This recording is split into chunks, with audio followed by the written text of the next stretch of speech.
It's so interesting because, again, if you're trying to describe this movie, it's a horror movie where she's never actually scared on camera.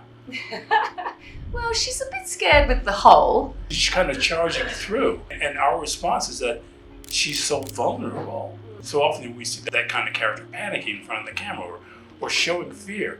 And she, until that moment, she never shows fear in the movie. No, that's true. I think she's in such a state of anxiety. It's like an anxiety state that she's in, that it's like fight or flight the whole time a little bit, and that doesn't necessarily show the fear, but it's more like the ability to keep moving and to try to escape, whether she's running, whether she's doing drugs, whether she's doing breath work, it's whatever these states of anxiety she's in, trying to get out of the situation of her reality, which is a different kind of fear in a way, but it feels like a driven thing, she's not stuck.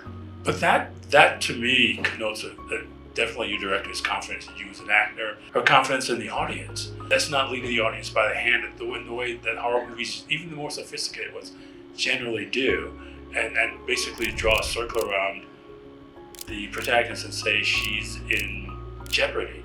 The movie lets us feel that rather than explain it to us. That's why I love it, because I don't want an answer, I want a feeling. For me, the best moments in cinema are those sorts of films where you may not get an answer, but you have an experience, and I feel like this movie is truly an experience. Yes. Whether it's pleasant or not, but it is something that you will remember and you take with you. And one of my favorite movies is Mulholland Drive, and the experience of seeing that movie is just, and even more so now, obviously, the legacy of the great David Lynch. But that film just still gives me goosebumps for the experience of it and the humor and everything. But also a scary movie, also undescribable in a way, and for me, on such a pedestal. That actually begs a question that I was going to ask, and you led me to it, so thank you. If you watch things to prepare for doing something like this, because it's an enormously sophisticated movie, that's what you realize after it's over. All the things that it didn't do, that it could have. I know, all the things it didn't spoon feed you. I know, it's very bold. It's a bold movie, and I cherish being part of something like that. But it's also, again, I think it's really sophisticated because it's a genre film, I think, that explodes the genre.